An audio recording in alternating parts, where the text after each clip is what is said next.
Saya Muhammad Riki Yusuf. Pada video ini saya akan menjelaskan tentang virtual memory dalam sistem operasi. Baik, langsung saja kita masuk ke sesi yang pertama. Jadi, Anda perhatikan gambar pertama ini yang di sebelah kiri. Di sebelah kiri terdapat komputer dengan RAM 8 GB. Sedangkan di sebelah kanan terdapat program berukuran 20 GB. Muncul pertanyaan, bagaimana komputer dapat menjalankan program yang ukurannya lebih besar daripada kapasitas RAM yang dimilikinya? Secara logika, program tersebut seharusnya tidak muat dalam RAM. Namun pada kenyataannya program seperti itu tetap dapat dijalankan.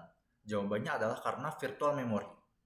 Virtual memory sendiri adalah salah satu teknik yang digunakan sistem operasi untuk mengatasi keterbatasan kapasitas RAM. Konsep dasar virtual memory. Sebelum membahas lebih jauh, kita perlu memahami posisi virtual memory di dalam sistem komputer. CPU atau Central Processing Unit memproses data dengan mengambil data dari memori. Komponen yang paling cepat adalah register karena berada langsung di dalam CPU. Setelah itu terdapat cache, kemudian RAM, dan yang paling lambat adalah SSD atau hard disk. Virtual memory bekerja dengan memanfaatkan sebagian ruang pada SSD atau hard disk sebagai pelengkap RAM. Perlu diperhatikan bahwa virtual memory tidak mengubah SSD menjadi RAM. Sistem operasi hanya menggunakan sebagian ruang penyimpanan untuk menampung data yang sementara tidak digunakan ketika RAM mulai penuh. Selanjutnya, virtual memory dan page table.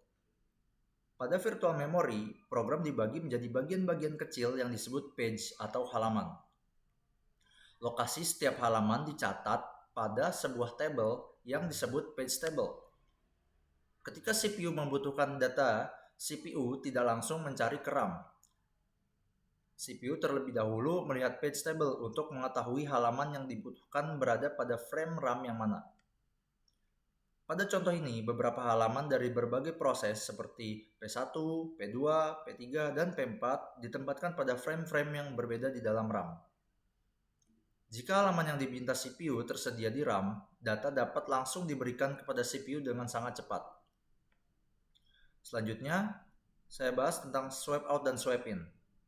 Masalah muncul ketika RAM mulai penuh. Karena kapasitas RAM terbatas, sistem operasi harus mengosongkan sebagian ruang RAM.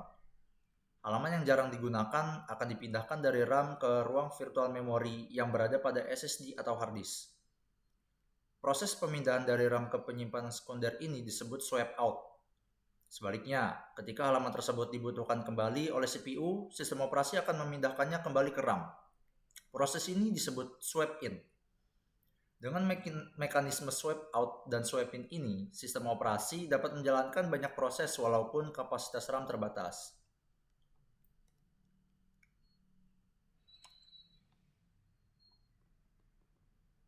Selanjutnya saya bahas tentang page fault. Sekarang kita masuk ke bagian terpenting yaitu page fault. Misalkan CPU meminta halaman nomor 2 dari suatu proses. CPU akan memeriksa page table, namun ternyata halaman tersebut tidak berada di RAM. Kondisi ini disebut page fault. Ketika page fault terjadi, sistem operasi mengambil alih kontrol. Langkah pertama, sistem operasi mencari halaman tersebut pada SSD atau hard disk. Langkah kedua, halaman yang ditemukan dipindahkan ke RAM melalui proses swipe in. Langkah ketiga, page table diperbarui agar lokasi halaman yang baru dapat diketahui.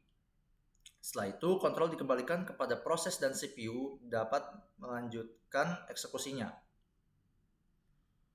Karena SSD dan hard disk jauh lebih lambat dibandingkan RAM, terlalu banyak page fault dapat menyebabkan kinerja sistem menurun. Selanjutnya, teknik virtual memory. Terdapat beberapa teknik yang digunakan dalam virtual memory. Yang pertama adalah paging. Pada paging, memori dibagi menjadi blok-blok berukuran tetap yang disebut page dan frame. Keuntungannya adalah dapat mengurangi fragmentasi eksternal. Yang kedua adalah segmentasi. Pada segmentasi, memori dibagi berdasarkan struktur logis program, seperti kode program, data stack, dan heap. Keuntungannya adalah pengelolaan memori menjadi lebih terorganisasi. Yang ketiga adalah demand paging. Pada demand paging, halaman hanya dimuat ke RAM ketika benar-benar diperlukan. Teknik ini banyak digunakan pada sistem operasi modern karena lebih efisien. Dan yang terakhir adalah kesimpulan, kelebihan, dan kekurangan. Kesimpulannya, virtual memory memungkinkan program yang ukurannya lebih besar dari RAM tetap dapat dijalankan. Selain itu, virtual memory juga memungkinkan lebih banyak proses berjalan secara bersamaan. Kelebihan virtual memory adalah memperluas kapasitas memori, mendukung multitasking, meningkatkan stabilitas sistem, meningkatkan efisiensi penggunaan RAM, dan memberikan perlindungan memori antar proses. Namun, virtual memory juga memiliki beberapa kekurangan. Karena menggunakan SSD atau hard disk yang lebih lambat daripada RAM, kinerjanya tidak secepat RAM asli.